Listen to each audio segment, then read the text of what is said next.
তেমন কিছু না ভাইয়া, সামনেবার নির্বাচনে দাঁড়াবে, এই জন্য একটু হাত উঁচু করে সবাই মানে বুঝেন তো, নেতা খেতা মানুষ, সুখে থাকতে ভূতে গিলায় আর কি। দেখেন লুঙ্গি পর্যন্ত খুইল্লা গেছে।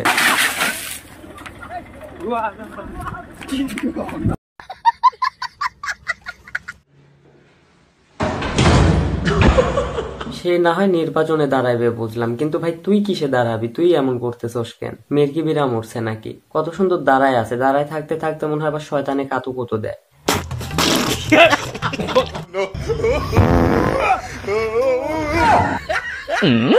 ভাই এখন তো শীতের সময় চলে আসছে, সবাই তো মানে এইভাবে আগুন জ্বালায় হাত পা একটু গরম করবেন, ঠিক আছে, কিন্তু এই সমস্ত বন্ধু বান্ধব থেকে একটু সাবধান, না হলে আবার দেখবেন যে গ্যাসের সিলিন্ডারের মতো কোন সময় যেন ব্লাস্ট হয়ে যাইবে। এই সমস্ত বন্ধু বান্ধব নিয়ে আগুন তাপাইতে গেলে একটু হোগায় টেপ মাইরা দিন কষ্টে।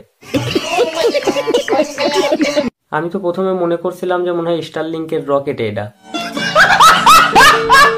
বন্ধুরা, আমার এই ভিডিওটি আপনারা কে কোন জেলা থেকে দেখতেছেন অবশ্যই কমেন্ট করে জানিয়ে দিবেন, আমার আপনাদের কমেন্ট পড়তে অনেক ভালো লাগে। আর যারা আমার চ্যানেলে নতুন অবশ্যই সাবস্ক্রাইব করবেন এবং ভিডিওটি ভালো লাগলে একটি লাইক করবেন, এবং ডিসক্রিপশন বক্সে আমার ফেসবুক এবং ইনস্টাগ্রামের লিংক দেওয়া আছে, অবশ্যই গিয়ে ফলো করে দিবেন।